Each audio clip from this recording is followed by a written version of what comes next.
Olá, viajante! Eu sou Leonardo MacLeod, da Ordem dos Horadrim, e trago para vocês um pouco do conhecimento coletado pela Ordem. Hoje vamos continuar a história do Andarilho Sombrio. Antes de começar, caso não tenha ainda visto a primeira parte, vou deixar no card e na descrição o link do vídeo da primeira parte para que vocês possam saber o que aconteceu até o momento que começamos a nossa história. Enquanto isso, Fique um pouco e escute. continuando a história, no momento da chegada dos heróis à tumba de Tal Rasha, os dois mares supremos já haviam navegado pelos mares gêmeos para os portos orientais de Kurast. Os heróis mortais rapidamente os perseguiram e quase os alcançaram novamente. Mas ainda assim o Andarilho Sombrio conseguiu escapar de suas garras. Logo, Aiden e Tal Rasha chegaram à cidade-templo de Travancore, até aquele momento considerado o local mais sagrado de Zakaron. Foi lá nas entranhas do magnífico templo que a Pedra da Alma de Safira de Mefisto foi mantida.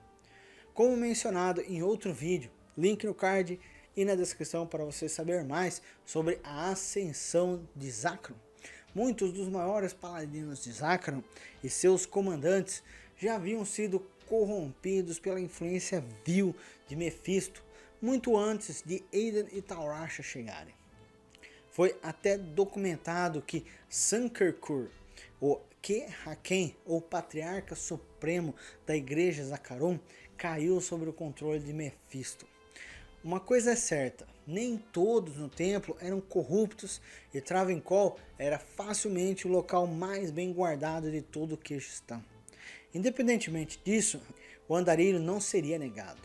Relatos e testemunhas oculares sugerem que muitos dos defensores do templo foram vítimas de um medo opressor e fugiram completamente do complexo.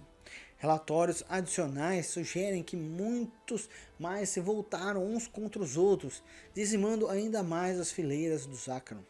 Esses relatos, sem dúvida, evidenciam a influência dos senhores do terror e da destruição. Por fim, o Andarilho e Tal Rasha fizeram o seu caminho para a câmara mais interna do templo, onde a Pedra da Alma de Mefisto foi mantida. Lá, eles soltaram Mefisto, que rapidamente tomou pose física do sagrado Kehrakan. O corpo torturado do líder Zakaron se transformou no aspecto horrível da forma demoníaca de Mefisto.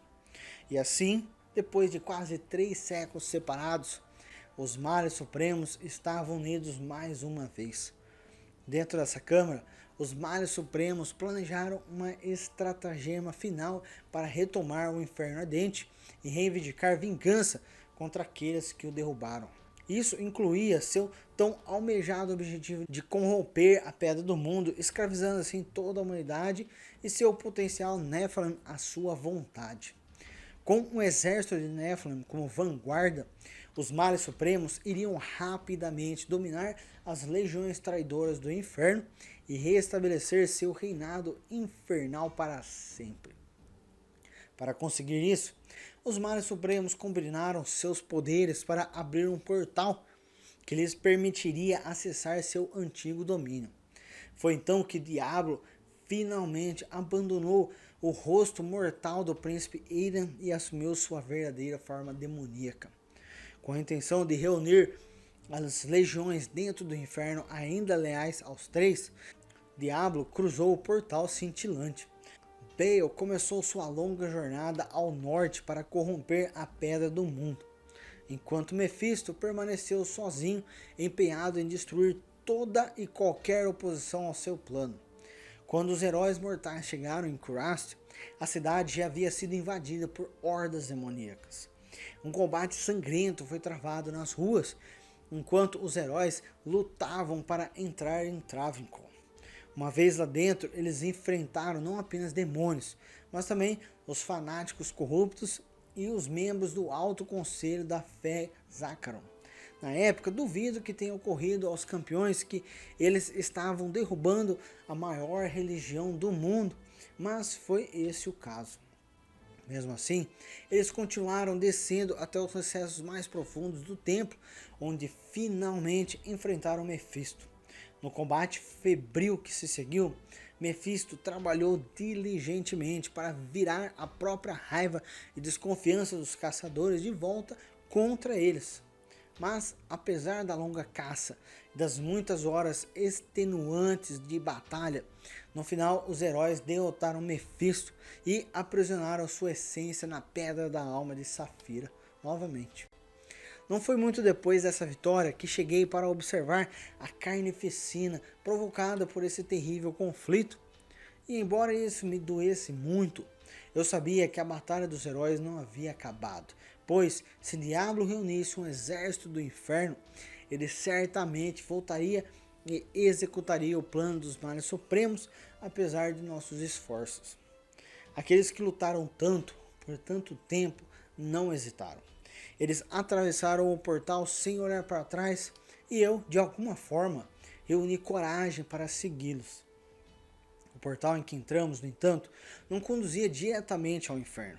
Em vez disso, permitiu o acesso à fortaleza Pandemônio, que era de tirar o fôlego. O bastião abandonado que uma vez abrigou a Pedra do Mundo. Mesmo enquanto meus sentidos vacilavam, eu me perguntei por que os Males Supremos escolheram abrir um portal lá. Talvez para permitir o acesso furtivo de Diablo ao inferno? Seja qual for o caso, significa que talvez ainda houvesse tempo. A fortaleza do Pandemônio era um lugar mais incrível, surpreendente e desconcertante que meus olhos mortais já viram. Cores, formas, texturas, nada parecia como deveria. Meus arredores pulsaram e mudaram diante dos meus olhos. Fiquei impressionado, mas determinado também a oferecer qualquer ajuda que pudesse aos heróis que perseguiam o diabo. Foi então que meus olhos caíram sobre o rosto brilhante de Tyrell. Não querendo intervir diretamente e arriscar que o paraíso celestial descobrisse o que havia acontecido ao santuário, o arcanjo lamentou não poder se aventurar no inferno ao lado dos mortais. Mas ele ofereceu uma visão, uma teoria, uma chance talvez de eliminar Diablo e Mefisto de uma vez por todas. Ele falou sobre a Forja do Inferno, localizado no poço mais profundo do Reino da Destruição. Foi lá que os ferreiros demoníacos forjaram as armas mais poderosas do inferno. Assim foi dito que a terrível Forja do Inferno possuía muitas bigornas profanas e entre elas estava a bigorna da aniquilação. Foi sobre essa bigorna que as armas e artefatos angelicais foram destruídos. As lendas afirmam que qualquer coisa quebrada na bigorna da aniquilação, não importa o quão poderosa seja, seria negada para sempre. Os caçadores já possuíam a Pedra da Alma de Mefisto. Tyrell teorizou que se eles, de alguma forma, superassem Diablo e prendessem sua essência também, então talvez ambas as pedras da alma pudessem ser quebradas na bigorna. Portanto, em teoria, os próprios senhores demônios seriam obliterados e suas almas lançadas em algum submundo invisível. É impressionante pensar naquele momento, pois quem poderia pedir tal coisa a meros mortais?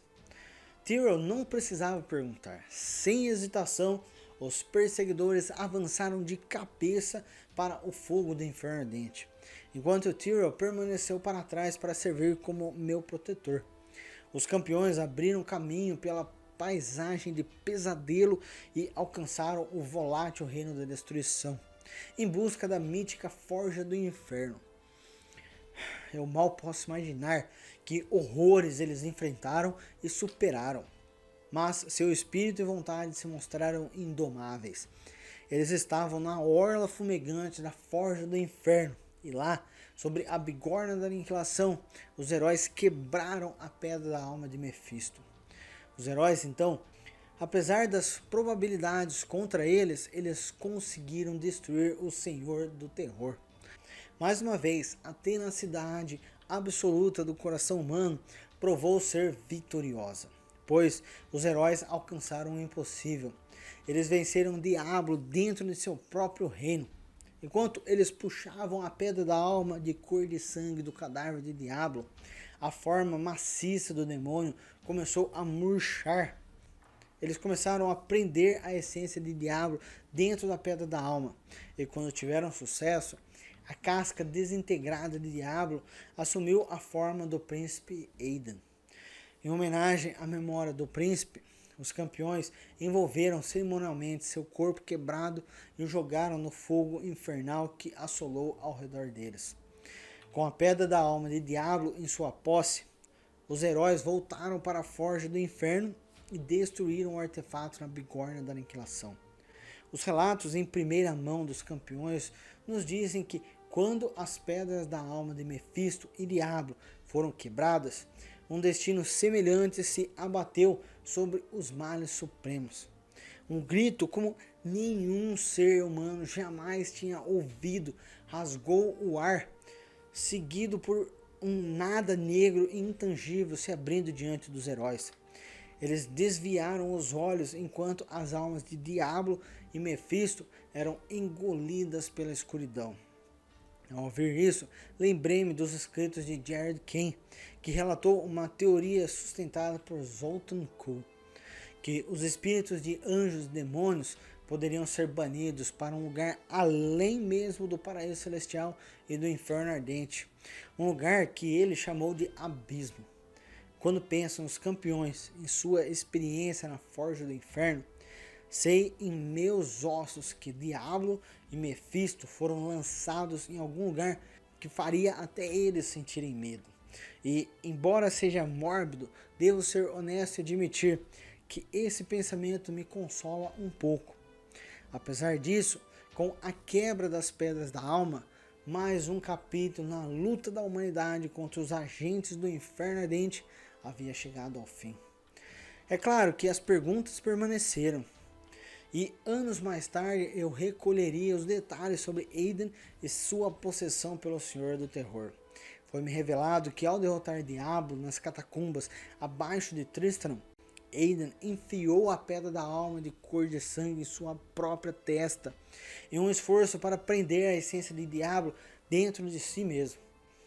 Agora eu me pergunto se talvez tenha sido o plano de Diablo o tempo todo atrair os maiores campeões do mundo para as profundezas para testar sua força e determinação e, ao fazê-lo, encontrar o hospedeiro perfeito para seu mal devorador. Quanto de Aidan estava no controle quando ele deixou Tristram avançando para o leste, quem sabe? Era realmente sua intenção exorcizar o demônio dentro de si? Ou era a voz de Diablo sussurrando no fundo de sua alma, convencendo de que esses pensamentos eram seus? Podemos nunca saber, mas digo a vocês a respeito da batalha final com Diablo, quando os campeões o enfrentaram no meio do inferno ardente.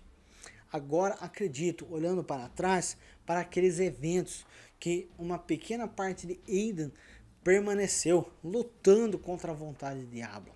Talvez não tenha sido apenas os heróis que venceram o Senhor do Terror, mas também Aidan que lutou contra o demônio por dentro. Como eu disse, isso não está provado, mas é simplesmente minha crença. E são crenças como essa que podem fornecer alguma esperança, mesmo em face do desespero final. Voltaram, né?